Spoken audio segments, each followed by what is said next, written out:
Today we talk about bonuses and modifiers. It's always tough doing Zoom. I hope I sent out the right link so Charles can join. Hey there. Zarek? What did I? This is fine. This will work. Hi, everybody. Welcome to the What is Tabletop podcast, where I, Frank, usually have a co-host of Charles, but he is ironically where in a strait where Zarek is currently. So maybe that's where the wires got crossed. I don't know. Yeah, cross connections. It Sure. happened. This isn't the first time this has happened, but it's gonna be a fun time regardless. With me is I'm Zarek, the lead designer of Indominant, a superhero tabletop RPG created by Odin's Key Gaming. And if you're interested, we did do a one shot in Indominant, so check that out. Plug for us and also them. We'll have links to their channel, obviously. Double plug. Yeah, double plug. Absolutely. We're happy to have you here, and we're going to be talking about modifiers. So, the reason I think this is a good topic for you, Zarek, is because your game kind of does both of the kinds of modifiers we're going to be talking about. Now, I am the last person who likes to say definitive statements, but I'm going to definitively say there's only two kind of ways you can do modifiers, and I'm sure someone will tell me I'm wrong in the comments. It's usually numbers or dice. Like those are the two ways you do it, and you guys kind of do it both. But yeah, so go ahead and explain, like, an Indominant. How did you guys decide on how you were going to do modifiers? So, for the most part, originally, we started with mostly numbers, and there wasn't a lot of dice until we created our dominance and weakness mechanic. And that is where we injected in the dice. So, for those who don't know, we're D20 based system. And instead of like 2D20 keep highest, like normal advantage and disadvantage, we do dominance and weakness, and that adds an extra die that you roll and add to your D20 roll. And then you also have static modifiers and benefits. Like you might use a power that gives you a +2 to your next attack, or you can use one that'll give you dominance. And that dominance stacks and gets bigger and bigger. So I think really it just makes it fun to make it different, right? Have two different like knobs to turn, right? Yeah, and what I like about it too is that when you roll the extra die, you add it to the d20. So if you get a 20 or higher, it counts as a crit. And there is Right. some fun to be had there. I Yeah. like the idea that you are increasing the crit range to some extent. And so stacking dominance now becomes a fun thing too of like, okay, well, we want to make sure that we give me 2 or 3 levels of dominance versus weakness, which is the same thing but inverse. You're rolling the die but subtracting. And I think that's a fun way to do it. I know Lancer does kind of a similar thing when with exploring the crit range, but they just say, okay, you're adding modifiers. And when you roll, if you have 20 or higher with your modifiers, that's the crit, like point blank and period, which is, yeah, I like it a lot. It just means like, okay, now I'm just looking for every plus and minus that I can get. Yeah, I think it just depends. Different ways to have fun, right? And Yeah, this is the important part, right? It's math versus feel to some extent, Mhm. right? Because modifiers are great. The numbers, static numbers, are fantastic because the math is becomes very obvious. And so if you have a system that's a dice curve system, you know where like that point is, right? In 2d6, you're most likely going to roll a 7 or higher more than 50% of the time. And so Right. you can play around with that where it's like, okay, well, if we want someone to succeed on a difficult task, we're going to set it to an 8. So now in order to succeed, you need a +1 modifier. And that's where like the crunchy math part comes in. But it doesn't matter how good your math is if people don't find it intuitive and fun, right? The feel of it, who cares? Like they're not going to play your game. And I think dice give you a good feel for sure. Like they're fun, and then randomness and chaos kind of makes things fun and exciting. In a way, it's kind of like why gambling is fun and exciting for a lot of Yes. people.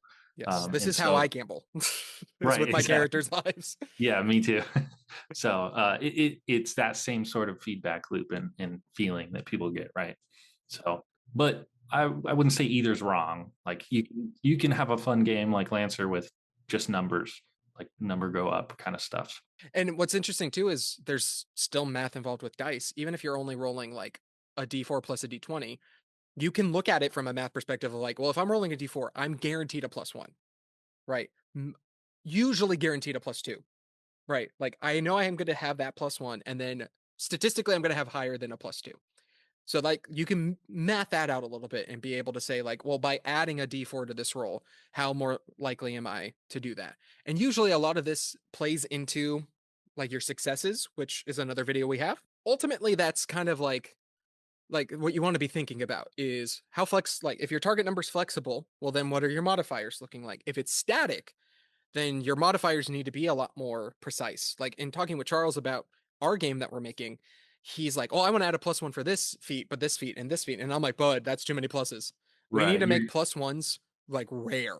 right. Because it'll really like mess with your chance of success. Yeah. Because you guys are doing static to hit, right? I believe. Yes, correct. So ultimately, if you want to, there's different levels of success, Hmm. and a 10 or higher is the like success, and then Right. like a 15 or higher is a super success, basically. Right. But yeah, like by adding a +1, now you're like making it even more likely to hit that Yeah. versus changing the dice size. Mm. Doesn't it makes it more likely, but also there is that randomness like we talked about that can make it a little bit more fun where it's like, well, I'm rolling a D10 and a D4 and I need to hit a 10. There's a chance. There's a good chance that I'll hit it, but there's also a good chance I won't. And that's where like the fun aspect comes in from the feel, where it's like I'm weak at this thing. And it's because I have a D4, but I'm really strong at this thing. So hopefully my strengths complement my weakness in that regard. It's a variable dice Correct. pool, sort of, right? But it's Yeah. always like small pools of dice, and it's like two specific sizes normally, Mhm. right? Yeah. So you're only ever rolling two dice, but their dice can range from a D4 to a D12. Yeah. And Awesome. so it depends on the skill you're using and the stat you're using, which we'll have a live stream that goes more in depth about how we got to that because it's vastly different than how we ended the last live stream. Welcome Yeah. to design, people. It's super fun. Yeah, I think at first wasn't Charles saying he kind of liked D20 or 2D10, I think it was, or was it Yeah. 2D12? I don't Something like remember. I know Daggerheart does the 2T12, and it's yeah. again that system is really cool, Yeah. and that'll be its own video talking about how hope and fear really work in that. Let's get into it a little bit more. Let's talk about this. So numbers, right? Usually, what I've found is there's kind of two different ways you can do this. Now, obviously, this is more approached towards level systems, but you can have two different kinds of ways the modifiers work, which is usually classified as linear growth or bounded accuracy. So, linear growth is basically this idea that every time you level up, you're getting a modifier and it gets bigger and bigger. Usually, it's tied to the level. So, like for example, in Pathfinder, you're adding your level to the to hit, and that's your proficiency bonus in a sense. And so, you eventually get a +20 at 20th level. Right. And there's a lot of benefits and disadvantages to that versus bounded accuracy is kind of what fifth edition does, where they keep the numbers closer together, which Hmm. helps with the math. But now we get into this weird little thing of like, sure, the numbers are smaller and the math is tighter, but that means level one characters can do things that maybe they shouldn't be able to do. And Hmm. here's the thing. I brought Zarek on to talk about this for a very good reason. I really enjoy your game, Zarek, but this is one thing that I have an issue with your game is you roll a d20 predominantly, but Hmm. you're adding modifiers that are small, like maybe never more than a +3. So at early levels, yes. Yeah, yeah. In the primer, like the first 5 levels, you're rolling maybe like a +3, +4, maybe. Um, and then as you get higher level though, that does grow, but it's not gonna grow to like a 20 or a like a something like that. Like I actually just did a level 6 game session and some folks had I guess it's not just their base characters, so keep that in mind, but they had like +7s and 8, some of them. So That is vastly yeah, different. I say yeah. this because when we ran the one shot, my players were rolling great. They were rolling like 12s and above. So they were Mhm. getting all their hits in versus me, who couldn't roll like above an 11 to save Right. his life. And so I was like, if I had higher modifiers, this would work. Yeah, and exactly, that's like the thing. So it's weighting, at least from a design philosophy perspective, it's weighting the value of the dice, pretty much, is how important is the dice to your success chance. Um, and so the reason that we kind of go with a bit more of a bounded accuracy, but it's not the way D&D does it, is because the die it's a D20, so I like the swinginess of a D20, and so I do want the dice to matter in that sense. And I think that's what's really important to understand with your modifiers is what kind of dice you have. If it's a single die, understanding there is a swingy nature, there's a equal chance of rolling a 20 as there is a 1. And so if you want that kind of feel, right, going back to that, then yeah, it's super important to be like, okay, I we're gonna have smaller modifiers because we like the feel of that. I think D&D, to the way I look at it, just takes it a little too far. I Hmm. think because of what you said, right? Like there's a weird world where level 1 characters can like fight the toughest enemy and win because of dice and Yeah. chance, which I guess can be like fun and exciting, but also it's just weird. It's like I'm a peasant with a pitchfork and I killed a dragon. It's Yeah. like doesn't feel super heroic. And I think that's like a good thing that people say about Pathfinder Hmm. is you feel heroic. You feel like you've grown throughout your process, and like something you never had a shot at doing when you're level 1, you can definitely do when you're level 20. I do think that factors into a little bit because D&D has talked about how they very rarely have people go like campaigns go past level 11. Like that tends to be the spot where everyone ends. And I Right. wonder how much of that is due to their modifiers because it's like, well, I got my max modifiers. Like the amount of times I've played campaigns where people rolled 2 18s in stats, and I'm like, well, cool. You have a 20 out the gate, like level one. You're the best that you can get without magic items. Yeah, the growth isn't there, it feels like, because if you can start with the highest modifier, like where else is there to go? Of course you get more features and things like that, and like you said, magic items. Like there's other ways to progress, but D&D is a front-loaded game, and I think I should specify fifth edition is a front-loaded game. Like in their class design, everything's front-loaded, and then like we're talking about with the modifiers, everything's front-loaded. You don't really have a lot of progression there. Like you have your proficiency bonus, of course, but I mean that goes from what a +1 to a +6. Yes, and then if you factor in having a 20, that means you get plus 11. Right. Now, and And and that's what sucks is because of that system, right?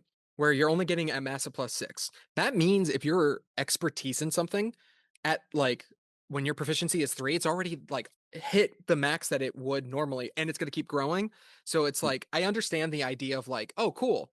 That means you know, like you are going to be really good at that thing. The downside is you could have level one, two, or three characters that are doing things they shouldn't be able to do, right? Like they say 30 is the DC. Like 30 is like impossible, like nearly impossible. You know how many times I've had people roll above a 30 in my right, campaigns?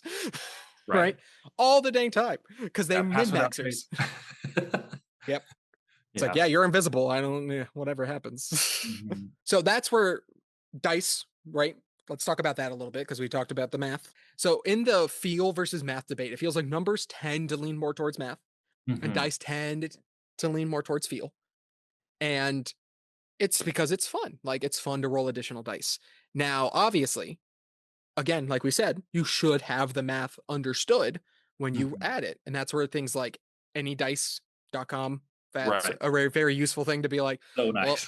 what is the chances of me rolling this and this? Because the second you add two dice, there is an actual probability that happens Right. where it's like Yeah. you are more likely to roll these numbers. And so you Mhm. have to keep that in mind when progressing. Did you guys think about that when doing your dominance and weakness system, or were you just like, nah, we have dice, let's just figure it out? To a degree, didn't like super, math it out and track everything. We had a chart, at least for critical hit chance. Like I did go super in depth with how it affects critical hit chance. And it is like slightly diminishing, but oddly, in a weird way, it feels better. Like if you're Yeah. rolling two D20s, which you can get to, it's just very hard. It feels really crazy because you add those together. And so your average roll is actually a crit at that point. Like, Uh-huh. Yeah. so Which is it, that's insane. But granted, at that point you have what, six stacks of dominance? yep, Like exactly. in order to get to that point, you would have to have done a lot. And so like you're kind of earned. Like you've Mhm. earned the right to get there because there's the strategic moments of like, okay, I've done these things that gotten me to three, and then my friends have given me situational ones that get me so on and so forth. I know, like Pathfinder, with its modifiers, because they don't want it to be too crunchy. Because Pathfinder 1E, I don't know if you've ever played Pathfinder 1. Oh my gosh, remembering every little small plus and minus is such a pain. To be like, okay, so this situational bonus, I get +2 because your little dragon guy is distracting him. But then you gave us all a boon that gives us a +3, plus 4, plus -2, +5. Got it. And now I also add in my modifiers. But wait, I decided to use this resource, and Mhm. that's where it gets Yeah, crazy. that's what I've heard about Pathfinder 1, and then they sort of solved that with, what is it? It's the status bonus, Hmm. a, Yeah, oh there's man, like three categories yeah, basically, and you can only ever get one bonus from each. right, Yeah, and you just always if you layer 2 of the same kind, you just keep the higher, I think right. is what it is, so, Which um helps, but Yeah. remembering which is which bonus can get a little complicated too. Right. Right. Mhm.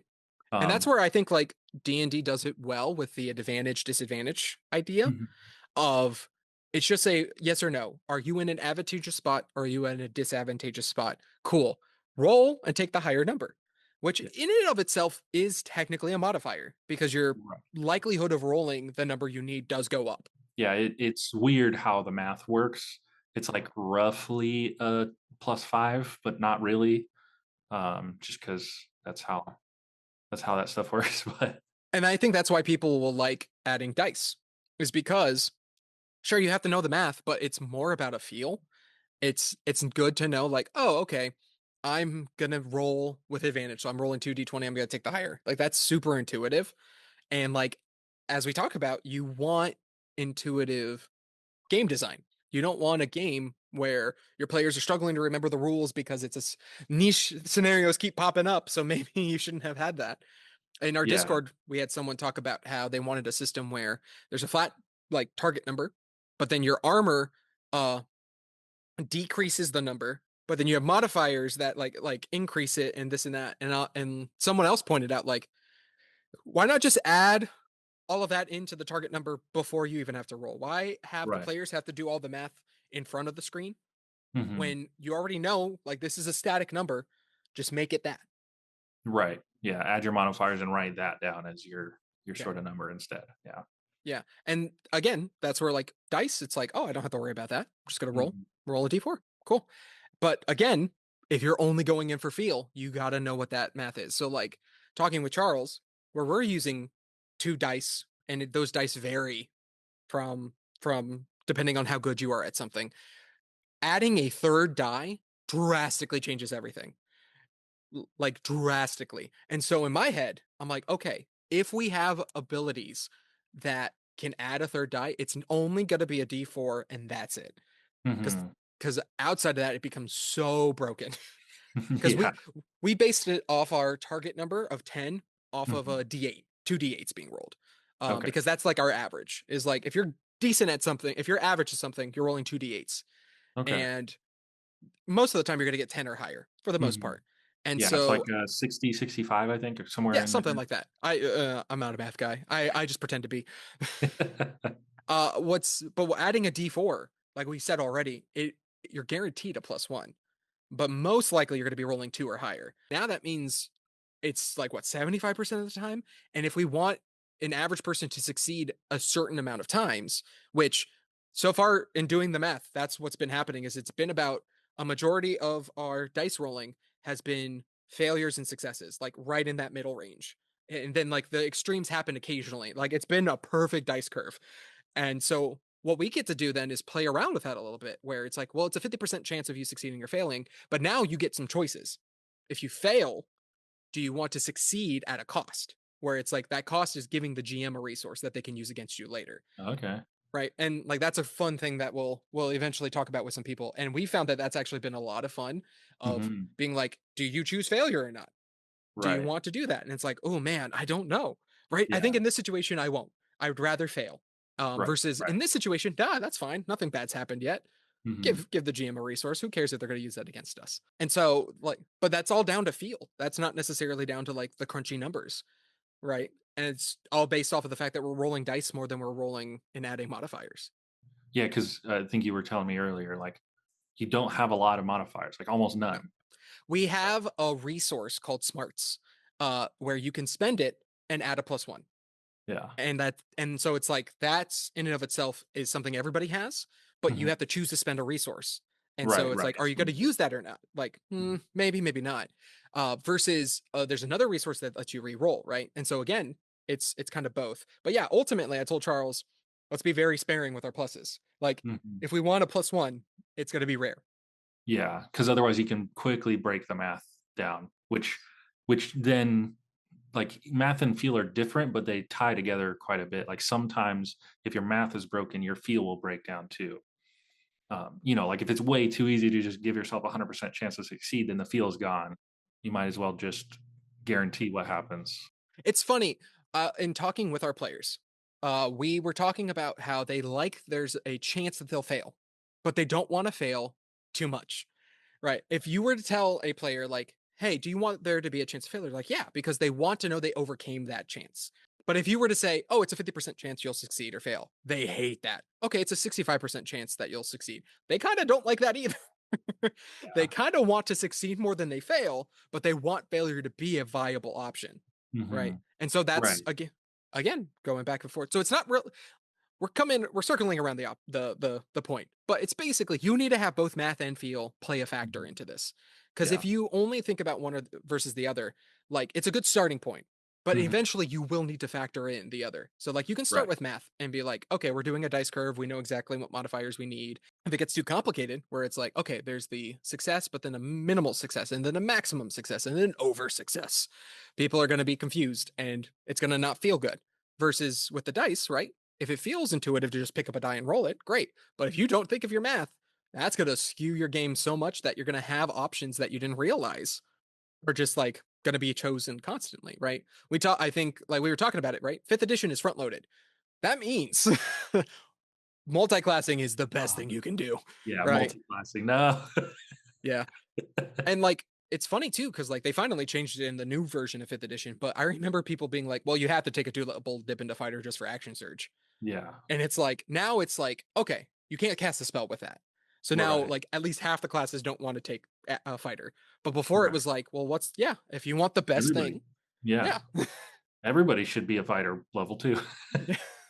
And there's no like restrictions about it where it's like, I mean, outside of like you need a strength or a dex that's a 13 or Mhm. higher, but considering dexterity is like the be all end all score, it's not Right. hard to do that. Exactly. Yeah. It's like too easy to multi-class in the Mhm. fighter.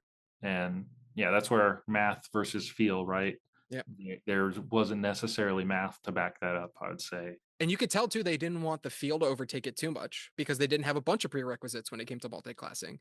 Like it would be more interesting if it was like, oh, you're thinking about multi-classing from a rogue to a fighter. Well, you need these three things before you can proceed. And it's usually just like, oh, as long as you meet the requirements, you're good. But it should be like, well, has your character gained this skill or done this or this?